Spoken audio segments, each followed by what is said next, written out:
Satchidanandarupaya Vishvotpatyadihetave Tapatraya Vinashaya Shri Krishnaya Vayam Numaha.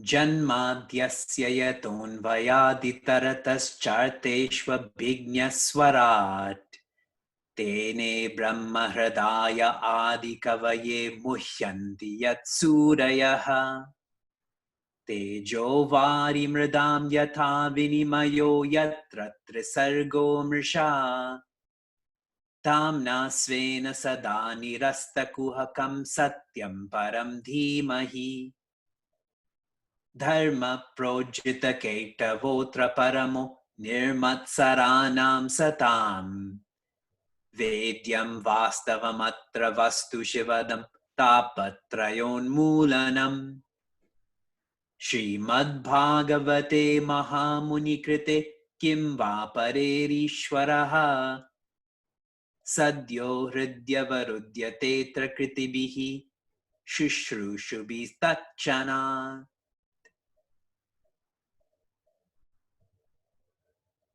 We begin with 1 moment, 1 minute of invoking toughness and evoking hope. Close your eyes and feel this for yourself and for all.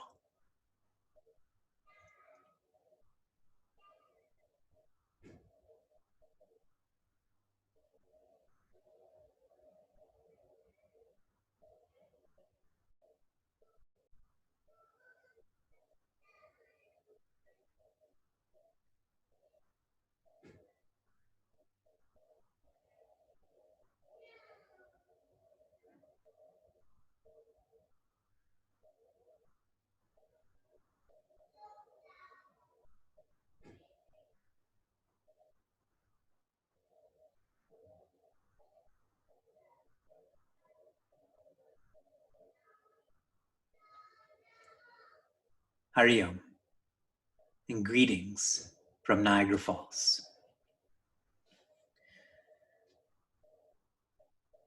Veda means knowledge. Anta means inside.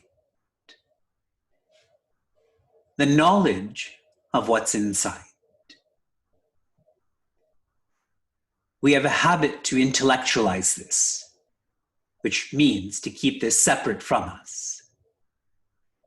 We have to have the habit to internalize this, to keep this close to us. And so I'm going to ask all of you to close your eyes again and follow my guidance.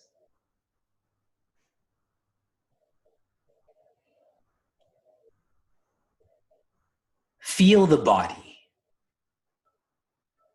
not with your hands, not with your feet. Identify with the body. Be aware of it.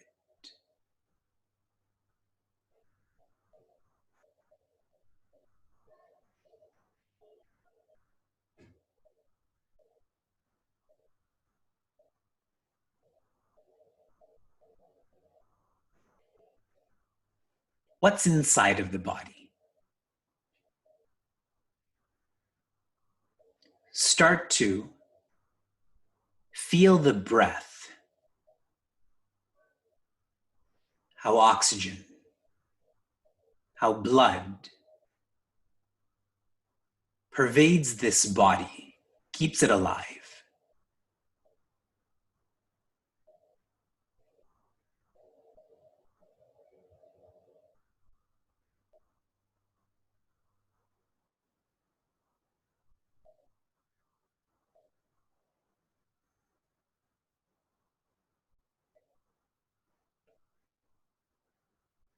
What's inside of the breath the mind. This is closer.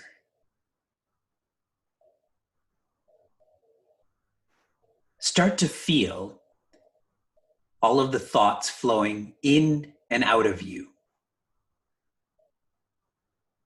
Identify with them.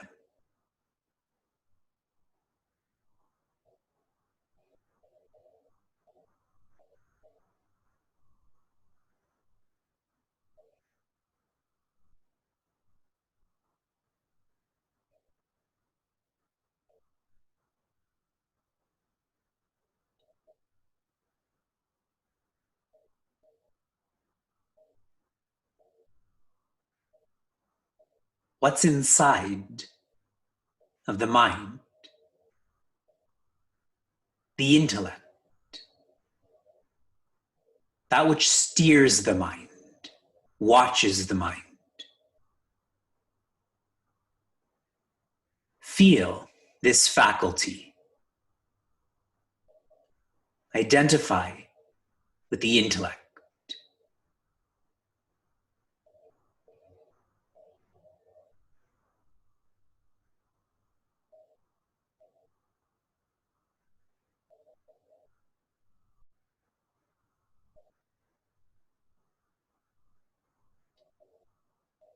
What is inside of the intellect? The ego. The sense of separation. Separate from what's around you. Separate from living. Articles, beings, circumstances, they're all different. Feel this separation. Identify with the ego.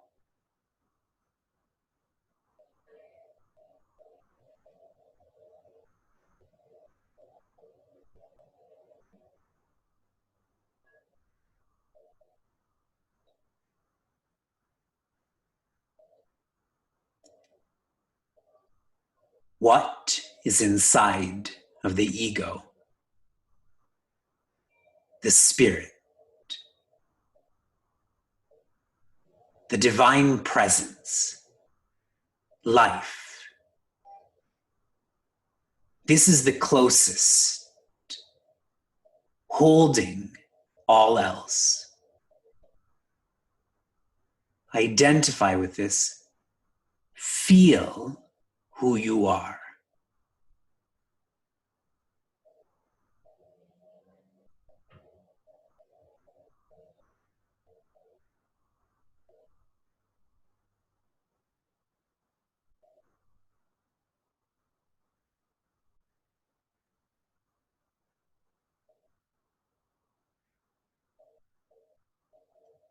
Gently open your eyes.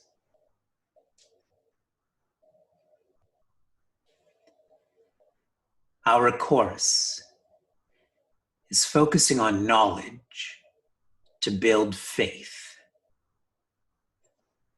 A faith that is not built on knowledge will be broken. A faith that is built on knowledge, we don't possess that faith then. That faith possesses us.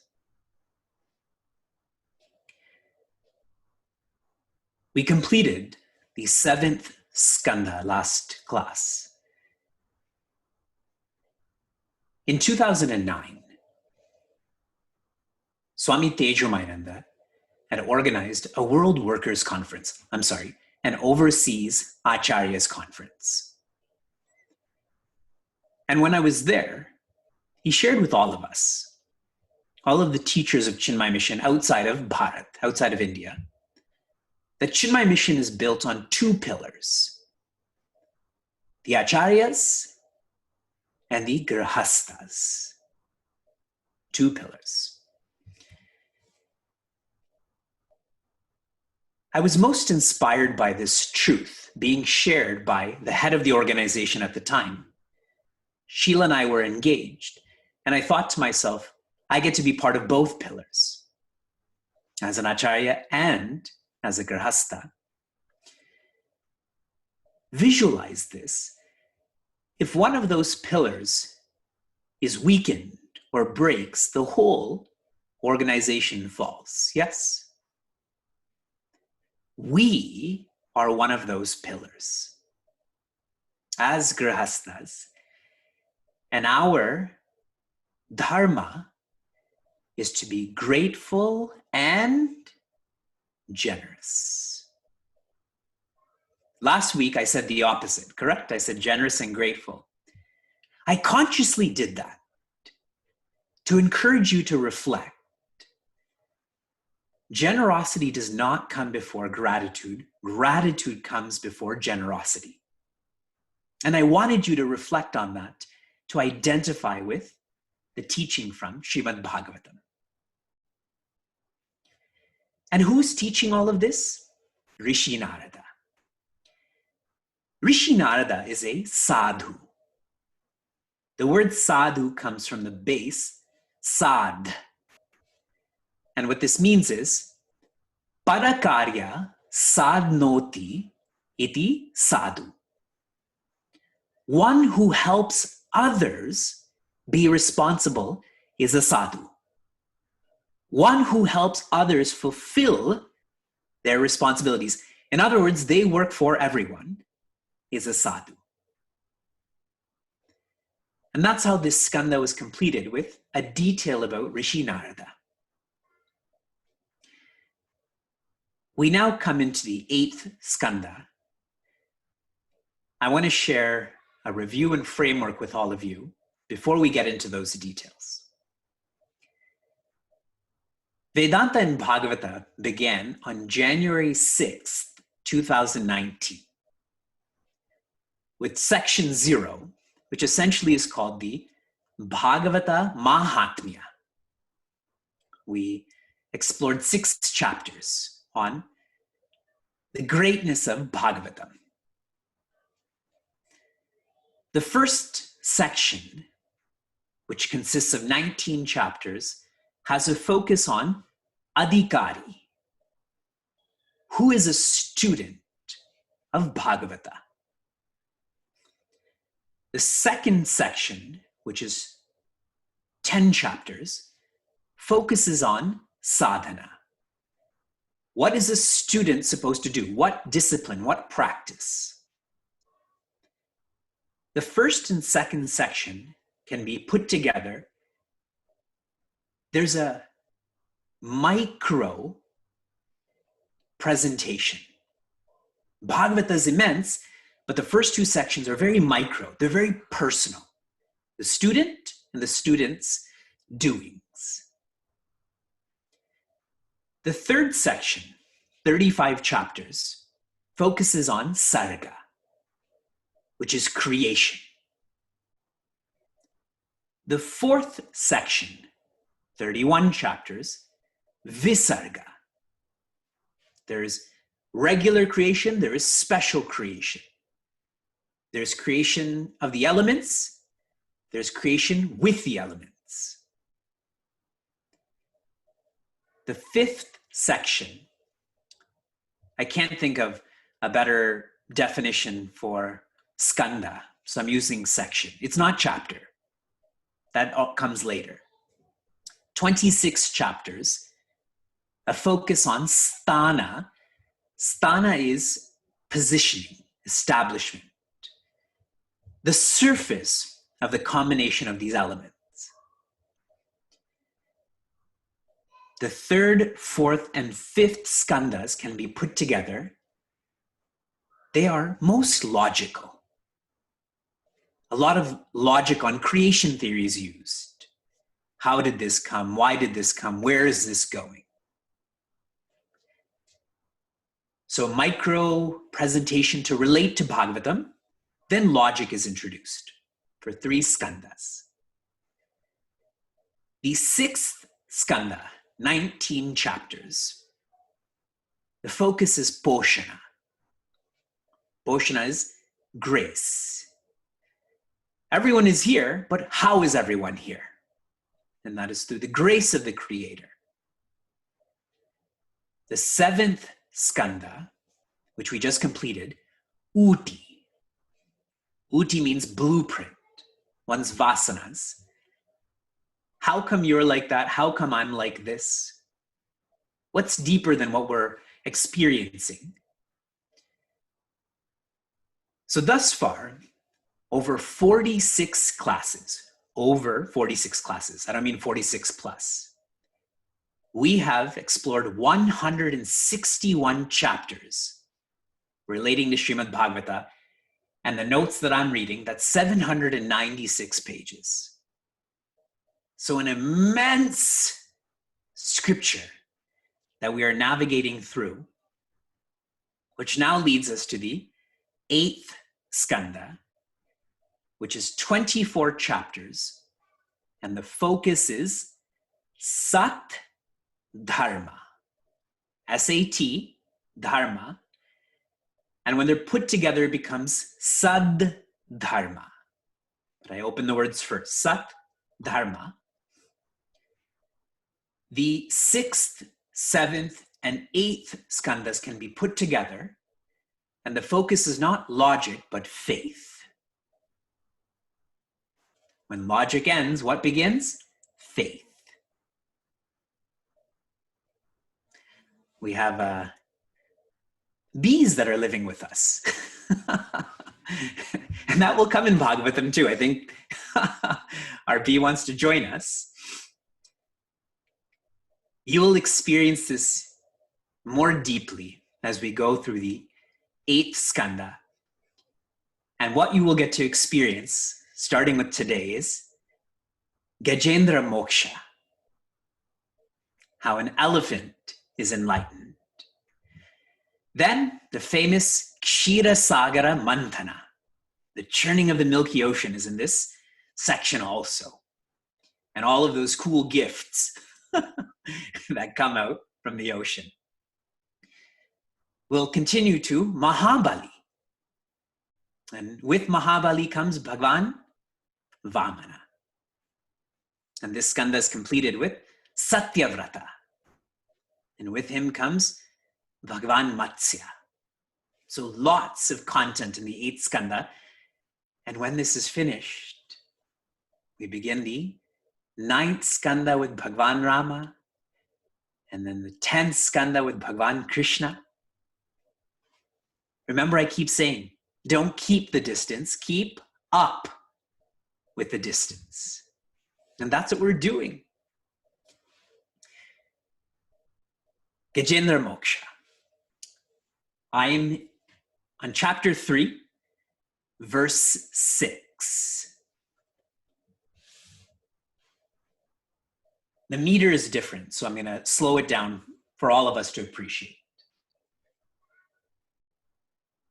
Na yasya deva rishayaha padam viduhu jantuhu punah korhati gantum iraitum yatha natasya kritibihi vicheshtataha duratyaya anukramanaha sa Mavatu. Gajendra. Gaja means elephant. Indra means the king of elephants. Is sharing to no one he can see. He's speaking to the creator and says, the devas and rishis, they don't even know a fraction of who you are, the creator, the infinite.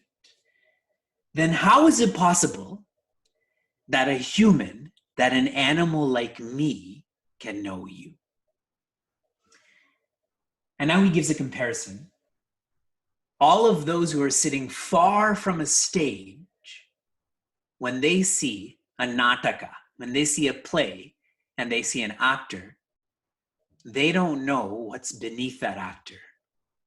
They only see the wig, they only see the costume. Knowing you through this Maya, knowing you through this game is too difficult. So please protect me. This is what the king of the elephants shares. How come he's sharing in such a desperate way? So the build-up. Chapter 1 of this section focuses on Manvantara. Now here's a technicality for you. If you read more commentaries on Bhagavatam, other than the one I'm sharing with you, most will share that the 8th section focuses on Manvantara. But I shared Saddharma because the point of the Manvantara is Saddharma. Okay? So you stay with me with Saddharma. But chapter 1 focuses on Manus. Manus are those who create and facilitate law.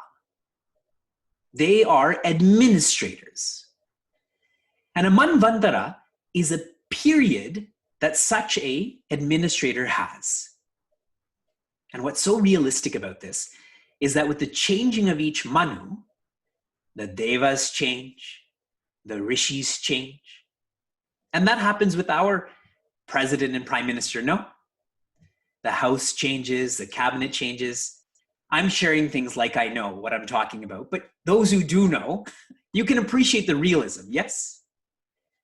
I know very little about politics, and I'm not ever going to put in effort to come to know more about that. But I very much appreciate the realism. Now, one subtle point here. The Manus are simply instruments of Bhagavan. Bhagavan is the one who initiates the Manus to create and facilitate. So really, who's the one who creates and facilitates the law? Not the Manus, but Bhagavan, yes. So that is to be noted. Otherwise, we get lost in that person's a king, this person's a leader. Behind them, the Vedanta of them is Bhagavan. That's it. That's all you need to know about chapter 1. Chapter 2. Chapter 2, 3, 4 focuses on the king of the elephants. There is a incredible jungle with an incredible lake that is described in a lot of verses. I counted one section. 42 types of trees are described, etc. 42 plus etc. That level of detail, that's how amazing this jungle is. And the water is so special that the Devas and Devis, they bathe in it. And I told you, the Devas, they're all 22 and a half years old. And all of the Devis are 16 and a half. So they look fresh, they smell fresh. So their freshness carries over to that water. And in this water, there's so many lotuses, and all of that pollen goes into that water too. So now enter our Gajendra. He is immense physically, truly the leader of all animals, afraid of none. So he and his pack, they're thirsty. So they start rampaging through this jungle, breaking things they don't need to break, stepping on things they don't need to, and then enjoying in that water. It's like a child who doesn't take their clothes off and runs into the pool. Right? Just take your clothes off, put your bathing suit on. What this shows is Gajendra's arrogance. And he went into that water as if he owns the jungle and owns the water. But who owns that lake? There's a crocodile in that lake. And as soon as Gajendra's in there, that crocodile, out of anger, naturally, and senses this arrogance. You think you're the Lord of the creatures, and you are on land, but I'm a crocodile. I am in the water. And he bites Gajendra's foot. And when Gajendra feels this, he smiles. You have to imagine that elephant smiling. This is going to be easy. That's what arrogant people feel, right? I can do this, I can do this. So he doesn't even try to put in effort to free himself. He kind of just winks at his at his retinue and says, take care of him. And they try. And they cannot free Gajendra from that crocodile. And they try and they try and they try, and they're so exhausted that they feel he's done. And they can't be in that water. They all leave him alone. So now he puts in his own effort to try to free himself. And he's trying and he's trying. And what is shared is that this fight goes on for 1,000 years.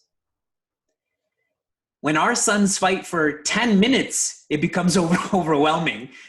For this fight to go on for 1,000 years. And finally, in his exhaustion, he surrenders and he's calling out for help. And that is the prayer that we just read. Now I'll share one element of Vedanta here, and then we'll complete this Gajendra Moksha. His spouse, family, friends, and he, Gajendra, are all jivas. So one jiva is asking for help from other jivas. Do you think that they can rise above being jivas? You can't. I'm drowning. I ask you for help from drowning, but you don't know how to swim. What happens to us?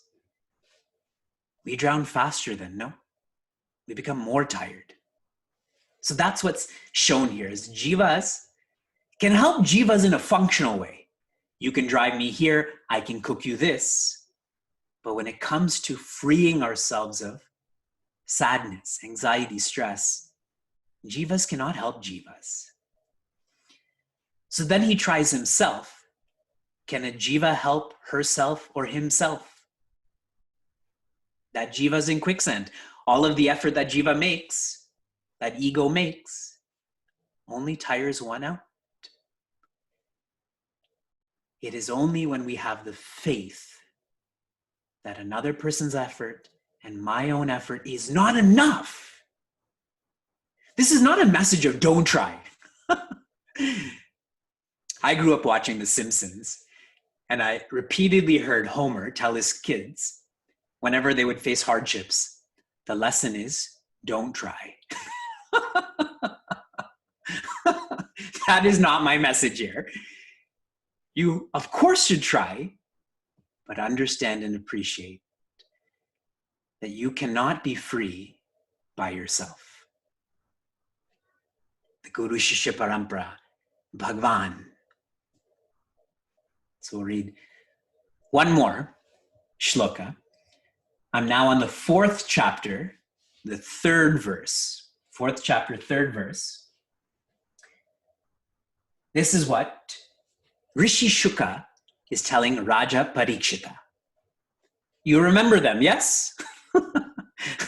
I did start with Adhikari, correct? Yosau graha save sadhyaha paramascharya rupadrik mukto devala shapena huhur gandharva sattama. The crocodile is freed. And when he's freed, he takes on this amazing form. He is released from the curse of Rishi Devala. He originally was Huhu, a Gandharva. So now all of a sudden we've shifted from the elephant to the crocodile. So let's focus on this. When Gajendra understands and appreciates that he cannot be free through his own effort, his first prayer is that he be free of this crocodile, to be free from this drowning. But he's reflective. We learn more in adversity than prosperity, no? We become more reflective on the purpose of life. That's why my classes have grown in popularity. When things are going well, Vivekji who? So, once he realizes that even if I'm freed from this crocodile, I'm still an elephant, that I'm still stuck, his prayer evolves that I don't want to be free from this crocodile, which is a one-time deal. I want to be free from samsara. Once and for all. I never want to be stuck ever again. His prayer evolves. And he shares, time cannot do this for me. All that time can do is free me from this physical body, but then I'm going to take up another physical body. See that level of detail?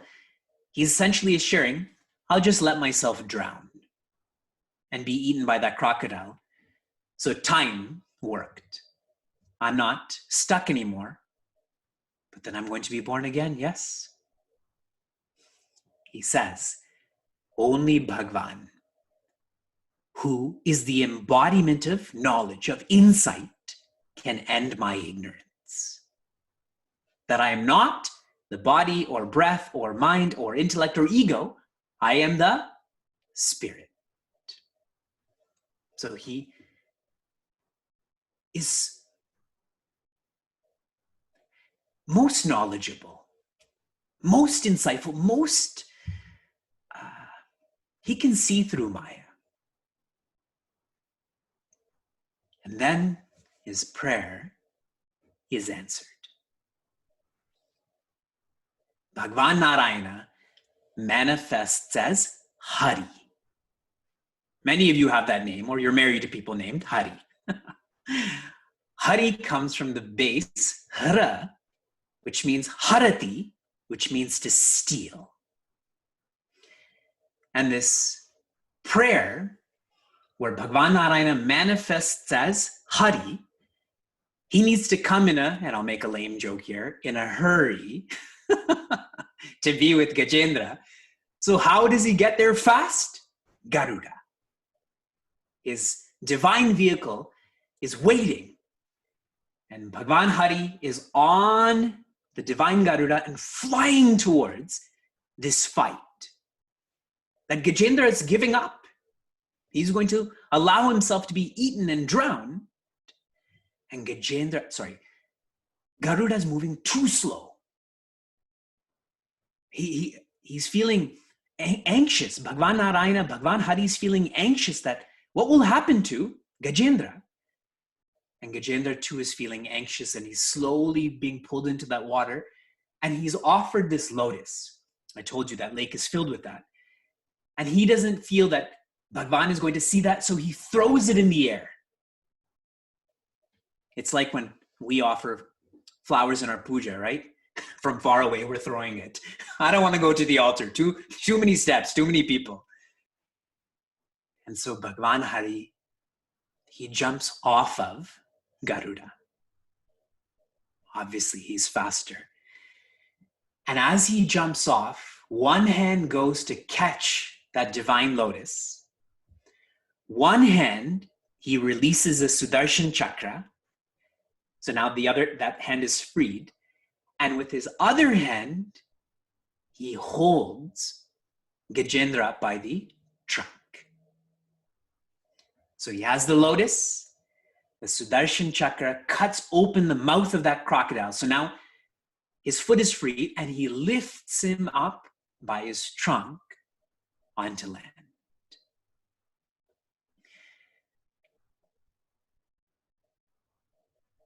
The Vedanta, for us to feel in this prasanga, in this narration, you don't have to offer much to Bhagwan. It's not about the dravya, it's about the bhava. If it wasn't a lotus, but it was a lily pad, do you think Bhagwan Hari wouldn't come? I only want pink, nothing green. It's about that bhava. And we are impatient. Bhagwan is not impatient. Bhagavan's teaching us to be patient. And when you know he's always looking at you and looking after you, you feel more patient then. When that Sudarshan Chakra cuts open the mouth of that crocodile, what's amazing about this is that who was freed first? Gajendra or that crocodile? That crocodile was freed first, no? So what you should do is hurt people. You should pull people down and you will be freed too. The idea here is, if you can't hold on to Bhagavan's feet, at least hold on to the feet of a bhakta. When that bhakta is served, you will be served too. See how practical all of what we experience is, what we explore is. There is more. We'll explore more in our next class, but I'll complete this chapter. One may be questioning these amazing prayers, the evolving prayer from being freed from the crocodile to samsara. How did this elephant learn all of this? Gajendra, in his previous birth, remember Uti, chapter 7 is your blueprint. His name is Indradyumna, and he is a great king, and he's known as a Raja Rishi. Not just a great king, but a great thinker also. And once, in his kingdom, Rishi Agastya had come. And Raja Indradyumna, he was engaged in sadhana. His eyes were closed. So he never knew Rishi Agastya came. So he never got up to serve him. And Rishi Agastya didn't like this. And he said, since you are slow in your responsibilities, may you become slow like an elephant. That's the curse that was put on him. But now that you know the details of this narration, was he cursed? Within one lifetime, he was enlightened. There's another verse that I really like. Gajendro Bhagavat Sparshad Vimokto Jnana Bandhanat Prapto Bhagavato Rupam Pita Vasas Chaturbhujaha. When Gajendra was lifted out of that water, through the touch of Bhagavan, that whole being of an elephant dropped, and he looked exactly like Bhagavan Narayana. He was wearing a yellow cloth and he had 4 arms just through that touch. So I come back to my point. Did Rishi Agastya curse or bless Raja Indradyumna? See, we always think of this in the negative. We're pessimists. Curse here, curse there. Those rishis know what's going to happen. They're simply letting us know so we can prepare. Yes? And the same goes with this Gandharva. He is a Gandharva, and he was not behaving rightly with Rishi Devala. So Rishi Devala said, since you're being mean, may you become a crocodile. And in one lifetime, he was touched by that Sudarshan Chakra. Don't you wish you could be touched by that Sudarshan Chakra? I can show you how it feels if you're interested. But mine's only one. I can't move that fast. So the final thought here is, there are no accidents. There's no curses. There's no negativity. Have faith, especially now in the challenge that humanity, that all of us are experiencing. Bhagavan Hari is with us. He will steal our ignorance away. Sometimes that hurts. Sometimes that's pleasant. This will be stolen, so be patient.